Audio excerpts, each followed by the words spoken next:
Hello मित्रों, नमस्कार। आप सभी का टॉपर्स क्लब आईएएस एकेडमी में स्वागत है। मित्रों, आज की प्रश्नावली में हिंदी टीजीटी, पीजीटी, एलटी आदि परीक्षाओं से संबंधित महत्वपूर्ण प्रश्नों के साथ आज हम उपस्थित हैं और आज हम सभी हिंदी साहित्य के पहले कालखंड यानी आदिकाल के महत्वपूर्ण प्रश्नों का अध्ययन करेंगे। तो चलिए देखते हैं आज का पहला प्रश्न की तरफ की है हमीर रासो। मतलब इसमें पूछा है कि हमीर रासो किसकी है। तो जो विकल्प दिया है कि जगनिक, चैनायक, सारंगधर और श्रीधर। तो इसमें जो सही ऑप्शन है ये आपका गा, सारंगधर की, कि हमीर रासो सारंगधर की है। फिर आगे हम देखते हैं कि सारंगधर पद्धति है। तो इसमें जो विकल्प है चंद्रवरदाई, श्रीधर, महेश भट्ट और सारंगधर। तो इस तो नाम से ही पता चल जा रहा है कि जो आपका ऑप्शन घा है सारंगधर। तो जो सारंगधर पद्धति है यह सारंगधर की है। चलिए आगे देखते हैं कि आदिकाल जैन साहित्य किस भाषा में रचा गया था। तो जो इसमें विकल्प दिया है अपभ्रंश, प्राकृत, राजस्थानी और डिंगल।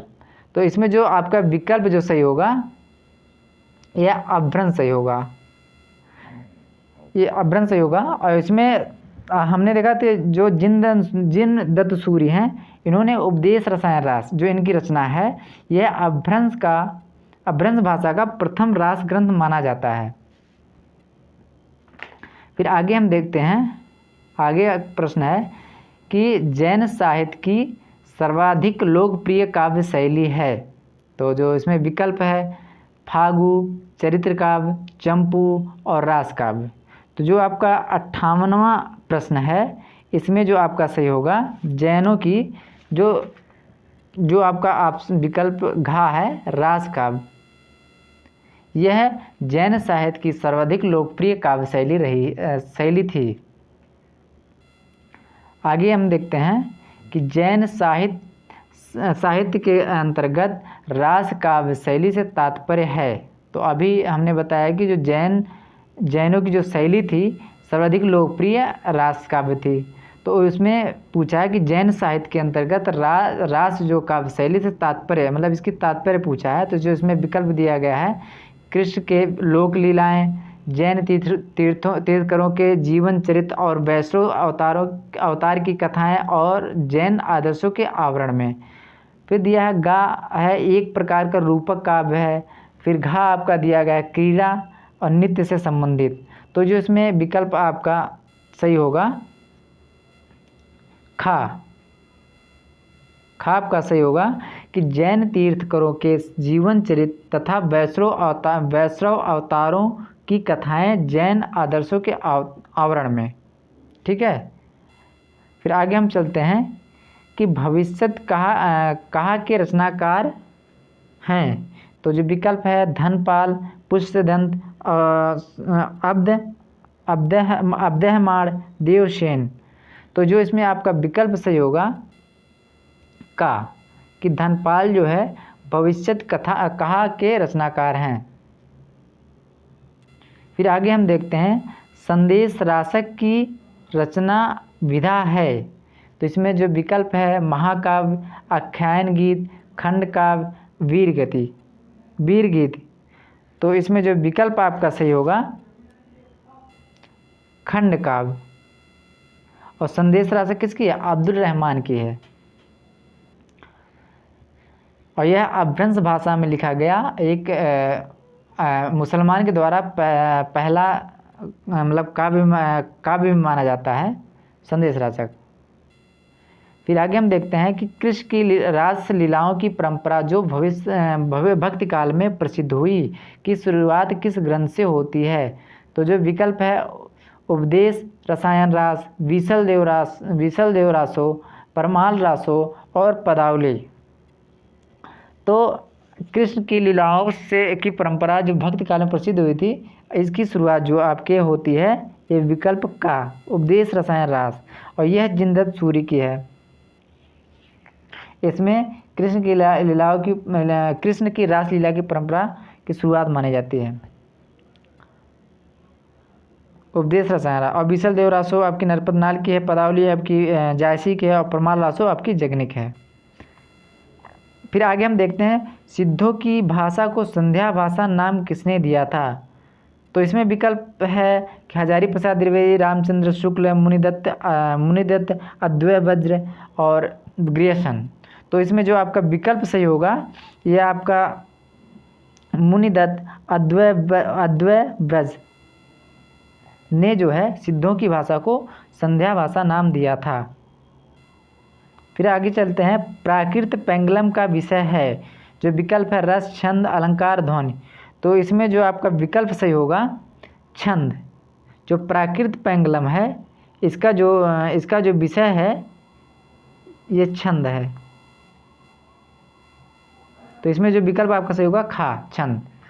फिर आगे हम देखते हैं विद्यापति की पदावली में कौन सा रस प्रधान है। तो जो विद्यापति की पदावली है मैथिली में भाषा में लिखी गई है और यह इसका रस प्रधान पूछा गया है। तो इसमें जो विकल्प है करुण, वीर, श्रृंगार और शांत। तो इसमें जो आपका विकल्प सही होगा यह श्रृंगार सही होगा। जो गा आपका विकल्प है श्रृंगार। तो विद्यापति की पदावली में इसका श्रृंगार रस प्रधान है। फिर आगे देखते हैं आदिकाल के अंतिम प्रमुख कवि हैं। तो इसमें विकल्प है सरहपा, हेमचंद्र, जगनिक और खुसरो। तो इसमें जो आपका विकल्प सही होगा वह खुसरो होगा, विकल्प घा से होगा। फिर आगे देखते हैं कौन सा रासो ग्रंथ अजमेर के शासक से संबंधित है। तो इसमें विकल्प जो दिया गया है विजयपाल रासो, पृथ्वीराज रासो, बीसल देव रासो और खुमान रासो। तो इसमें जो आपका विकल्प सही होगा गा, बीसल देव रासो।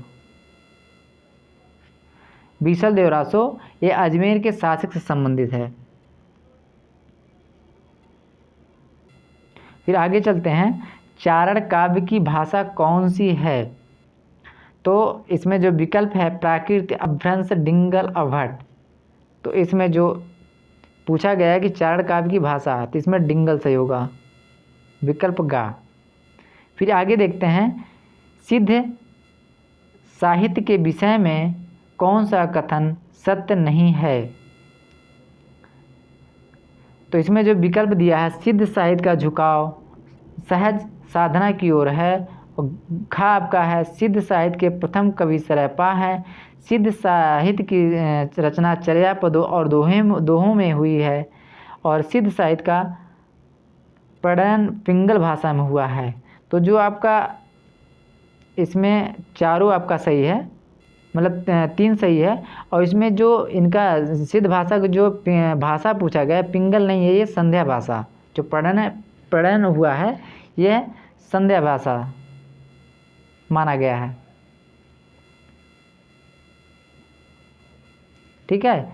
फिर आगे हम देखते हैं कि अपभ्रंश प्रभावित हिंदी रचना कौन सी है। अपभ्रंश प्रभावित हिंदी रचना कौन सी है। तो जो इसमें विकल्प दिया है कुमार रासो, जय मयंक जसचंद्रिका और भरतेश्वर बाहुबली रास, ढोला मारूरा दूल्हा। तो जो इसमें आपका विकल्प सही होगा गा, भारतेश्वर बाहुबली रास। जो भारतेश्वर बाहुबली रास है यह अपभ्रंश प्रभावित हिंदी रचना है। यह सालभरत सूरी की रचना है। और कुमार रासो आपकी दलपत विजय की है। जय मयंक जसचंद्रिका ये मधुकर की है। ढोला मारूरा दूल्हा यह आपकी कल्लोल की है। फिर आगे देखते हैं चारण साहित्य किस साहित्य का दूसरा नाम है। सिद्ध साहित्य, नाथ साहित्य, जैन साहित्य और रासो साहित्य। तो जो आपका चारण साहित्य है यह इसका दूसरा नाम आपका रासो साहित्य है। तो विकल्प आपका घा सही होगा। जो चारण साहित्य है यह रासो साहित्य का दूसरा नाम है। कौल ज्ञान निर्णय के रचनाकार कौन हैं। तो जो कौल इसमें जो विकल्प दिया है गोरखनाथ, मत्स्येंद्रनाथ, गोपीचंद और जलंधर। तो जो कौल निर्णय है यह गोरखनाथ के गुरु मत्स्येंद्रनाथ की रचना है। फिर आगे देखते हैं मत्स्येंद्रनाथ का पूजा या उपासना का क्या नाम था। तो इसमें जो विकल्प दिया है मच्छेंद्र, पिपलीस देव, विष्णु शर्मा, मत्स्येंद्र। तो जो इसमें विकल्प खा दिया है पिपलीस देव इनके पूजा उपासना का नाम था। फिर आगे हम देखते हैं आल्हा और रूदल के नाम के दो वीर सरदारों की वीरतापूर्ण लड़ाई और युद्धों का अत्यंत प्रभावशाली वर्णन निम्नलिखित में से किसका वर्ण विषय है। तो इसमें जो विकल्प दिया है कि पृथ्वीराज रासो, विजयपाल रासो, कुमार रासो और परमार रासो। तो इसमें जो आपका विकल्प सही होगा परमार रासो।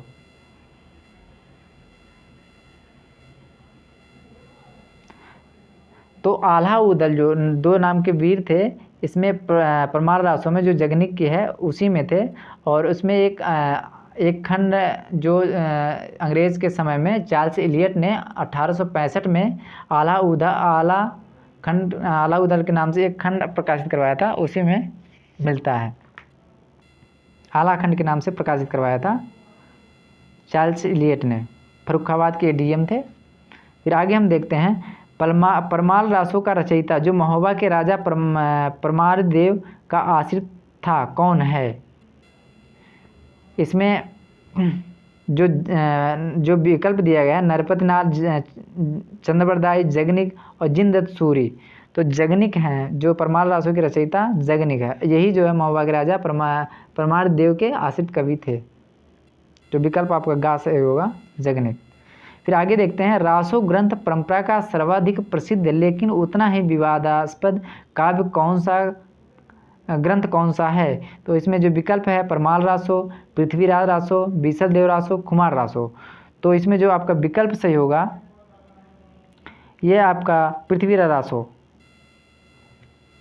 खा। ये चंद्रबरदाई की है रचना है। फिर आगे देखते हैं डॉक्टर विनय तोष भट्टाचार्य के अनुसार सरहपा का समय है। तो इसमें जो विकल्प दिया है 693 ईस्वी, 614 ईस्वी, 633 ईस्वी, 733 ईस्वी। तो इसमें जो आपका विकल्प सही होगा 633 ईस्वी। डॉक्टर विनय तोष भट्टाचार्य ने सरहपा का समय 633 ईस्वी माना था।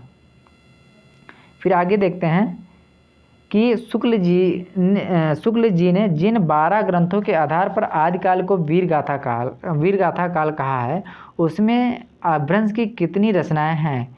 तो जो विकल्प आपका 4, 5, 12, 6। तो शुक्ल जी ने जो आचार्य शुक्ल ने जो 12 ग्रंथों के आधार पर आदिकाल को वीरगाथा काल कहा था, इसमें 4 जो है अपभ्रंश की हैं।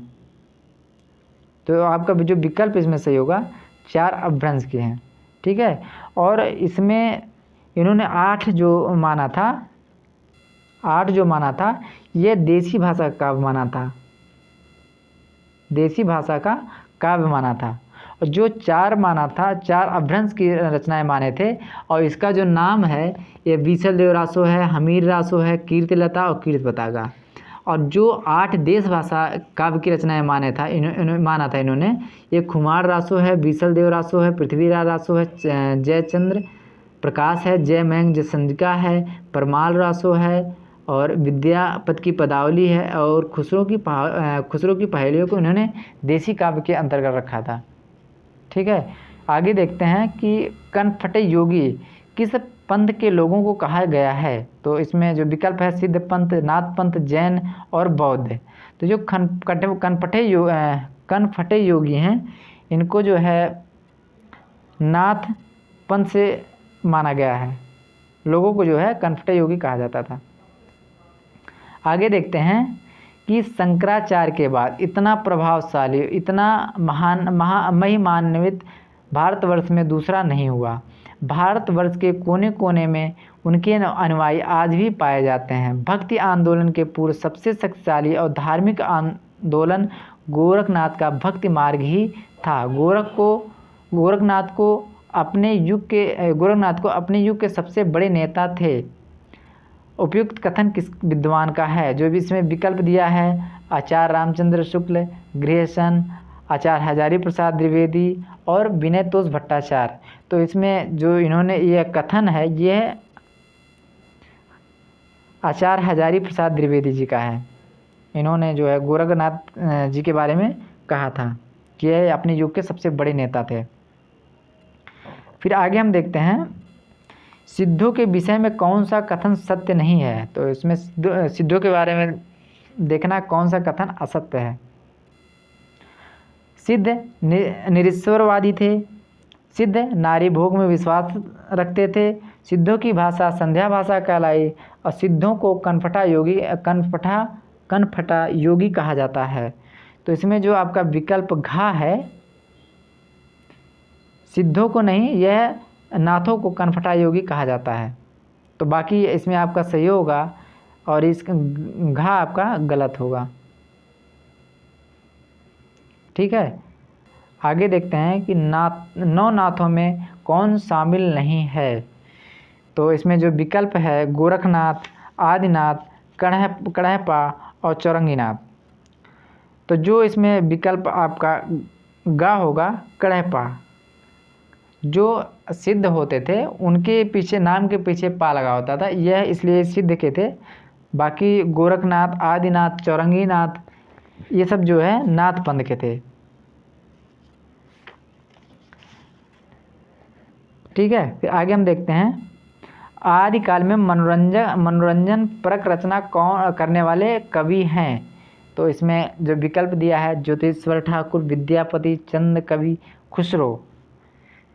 तो मनोरंजन परक रचना करने वाले जो इसमें आपके कवि हैं ये खुसरो जी हैं। जो इसमें आपका विकल्प घा सही होगा। खुसरो जो है मनोरंजन परक रचना करते थे।